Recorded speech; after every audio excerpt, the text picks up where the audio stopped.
In 2015, William Campbell from Ramelton, County Donegal, won the Nobel Prize for Medicine, following his discovery of a drug that can cure river blindness. You may have seen or indeed read his book, Catching the Worm, published by the Royal Irish Academy this year. The drug is called ivermectin, and the US pharmaceutical firm Merck decided to make it freely available to those who suffer from river blindness. Interestingly and playfully, the nonagenarian Campbell also paints worms and parasites for relaxation and to raise funds for charities. William Campbell is clear that in the case of Merck, the decision to give drugs like ivermectin free at the point of offering to the populace is not a cynicism designed either to boost employee morale or to secure a tax write-off.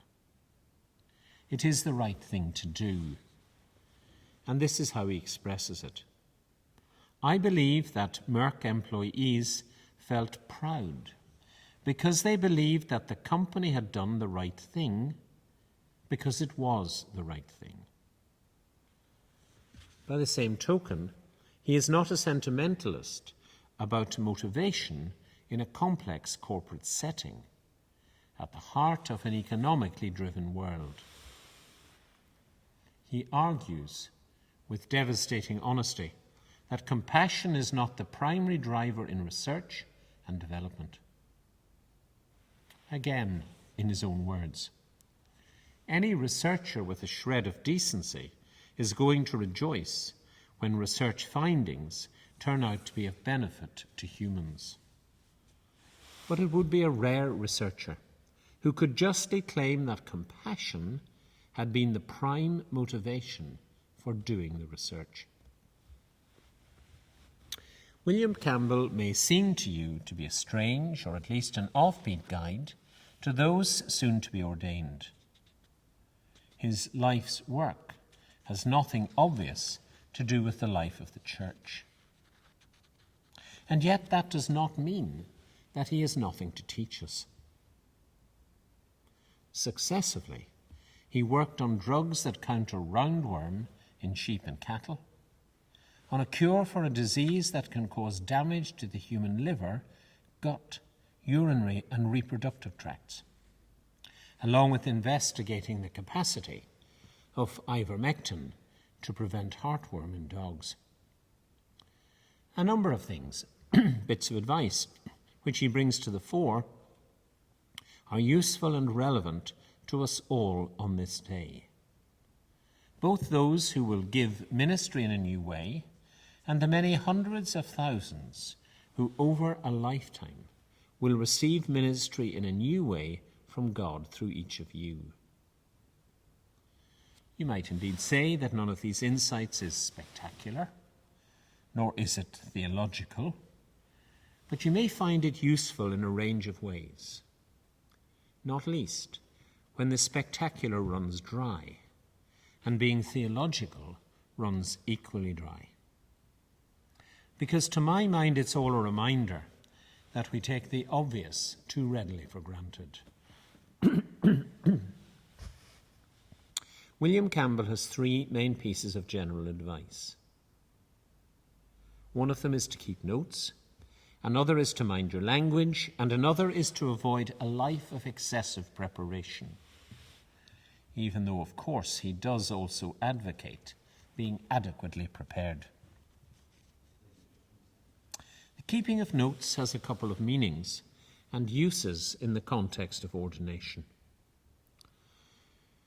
The first of these, I would suggest, is to keep some sort of spiritual diary. Perhaps even to ensure that you've some sense of your personal and individual spiritual development in regard to the same event. Maybe something as obvious as Christmas, Holy Week, and Easter year on year. But try not to neglect those almost forgotten weekdays of rogation and ascension. And I suggest this to you for a particular reason. And it's this.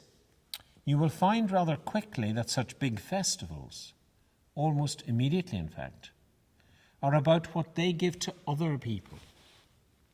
And you can find yourself taking a back seat as a sort of impresario of the delight of God in others.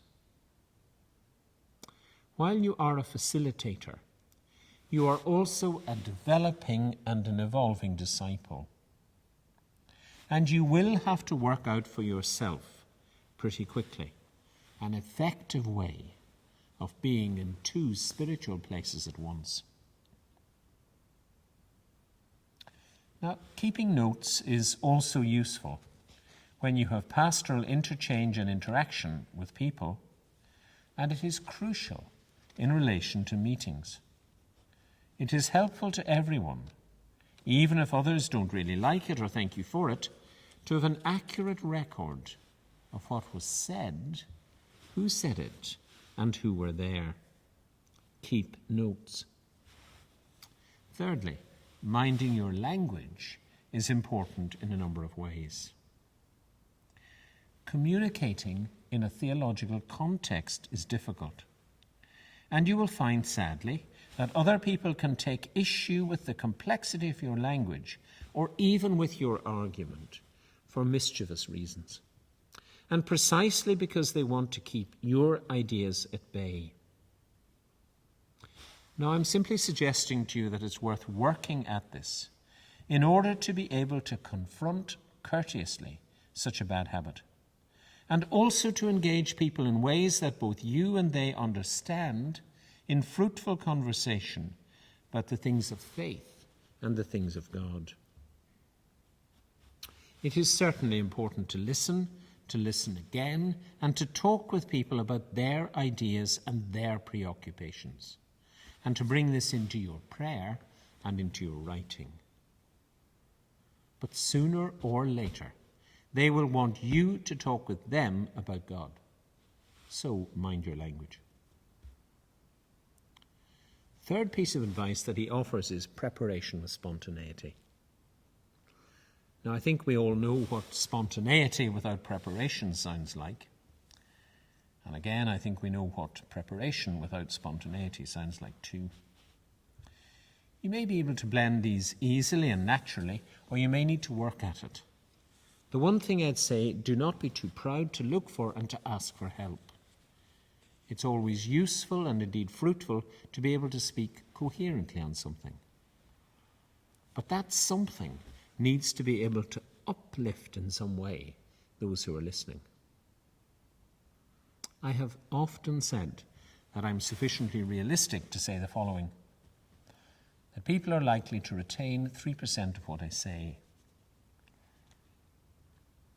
The key challenge is to see if I can develop a range of 3% of content that might be rememberable within the same address or speech or conversation, that different people might retain something from it for themselves. Another key ingredient in spontaneity is brevity. Everybody will thank you for finishing up early. But there are a couple of further things I want to pass on from the review of William Campbell's book. He says, and I imagine with a real degree of honesty, that most of his decisions came about by chance and in their turn led to the next fortuitous move in his development. Honesty and opportunity come together in his expression of who he is and how he came to do what he did. The second and the final thing is when he says that he believes in the importance of doubt for scientific activities. Now, if we can carry both fruitful chance and fruitful doubt into our ministry, we may be able to keep alive something that he, in his highly sophisticated scientific mind, considers essential to the scientific life to which he has given his life. He writes effusively about the importance of scientists hanging on to the innate creativity they expressed as children. We can do this in our own highly sophisticated spiritual and religious life too. and we ought to take ourselves seriously enough to think that we're worth it. For us too, this would be quite a godsend. Before we let the cloud of ecclesiastical seriousness hang over too many parts of our life and deprive us of the joy of crossman's onlooker, who can walk the walk of Holy Week, sing the song of Holy Week, and still conclude positively like this: "Here might I stay and sing no story so divine. Never was love, dear King, never was grief like thine. This is my friend, in whose sweet praise I all my days could gladly spend.